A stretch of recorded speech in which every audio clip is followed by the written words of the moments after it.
3 years ago, on July 6th, a breakout hit invaded the gaming industry, Pokemon Go. Within 200 days, players had spent $1 billion on in-game upgrades.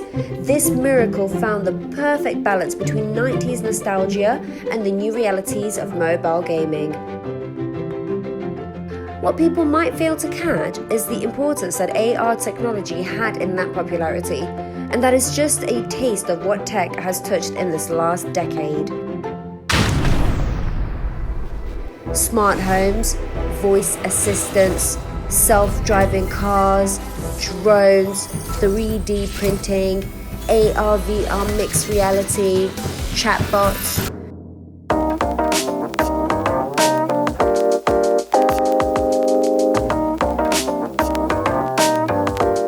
Technology has affected the way we interact with our home from the moment you wake up, how you instruct everything you have, how you keep your temperature, how you save electricity and everything, how you learn, how you consume content, where you get that content, adapting your pace with where you can get that kind of knowledge. We become more conscious about our physical health, from the food we are taking to movements and how much we are walking in a day or running and everything.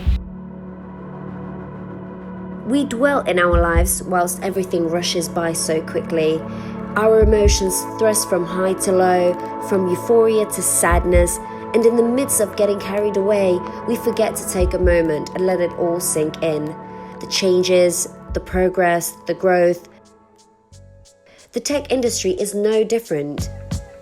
Meet Diana, the CEO of Tegeria, a global tech company. She is a senior business technology consultant with extensive experience in 18 countries. Most importantly, she has loved and breathed this industry in this past decade. So the reason I got myself involved in technology in the first place, one of them at least, was the impact it would have in people's lives at a very scalable pace. So Albania, compared to other Western countries, has had other challenges to face, and because we reinvented ourselves as an economy where the rest of the world was already moving too fast. I think we are very open-minded. We embrace, in general, changes and new ideas. And we have the intellectual capacity to really take advantage of it. And whilst tablets and smartphones were considered a privilege to our dear millennials, Gen Z might have a different opinion. Hi. This is Samuel, a 3D modeler, speed cuber, coder, and overall a fascinating 18-year-old.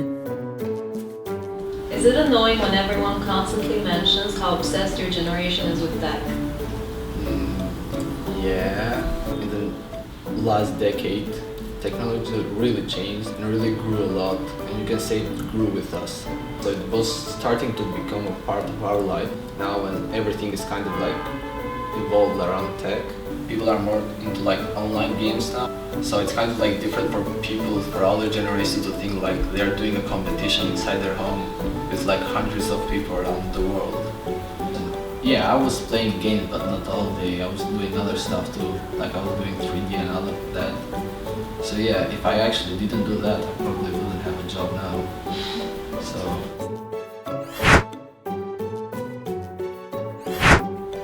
I'm not sure, but I think around like probably 10 or something like that.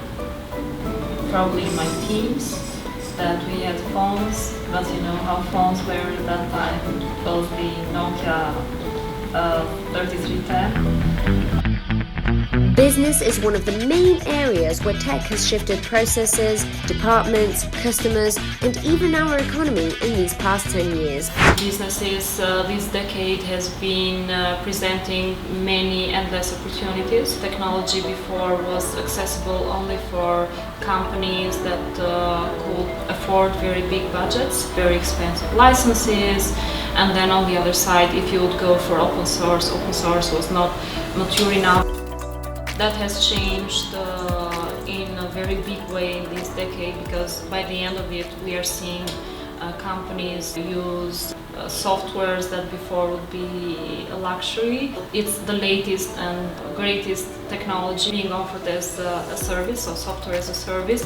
And then on the other side, there's a very huge market where you can find consultants that are going to help you to make the best of that technology, not just for you to have something that is sitting there without you losing its full potential. The way how it has affected us is that it has changed the economy forever, so now we are more global, we get more fair access to capitals. We have a shared economy, so we invented things that before this decade were considered not safe, so sleeping in someone else's house, sharing a ride with someone we didn't even know over the internet. So all those things weren't possible before. And then on the commerce side, it has made virtual shopping in general closer and offering you a better experience and a more tailored experience even than being in store, and that has as well contributed to the whole global economy. On the other side, the 3D printing and the way you can manage it and spread it and have it in different places can change manufacturing and lots of other processes in a way that we haven't thought before. If you could wrap up what technology meant to this world for the last decade, if you could wrap that up in one word, what would that word be? I would say impact. Because I think it has been the word of this decade. When you are a kid, you're passionate about it because you want to understand how it works. And then as you grow up and you become more conscious about humankind and how everything you do affects others, so it's not just about you and about feeding your own mind. I think technology is probably the biggest platform that we have now to affect people's lives. I think that's the biggest thing you can achieve in life. So you are this bright young person in their early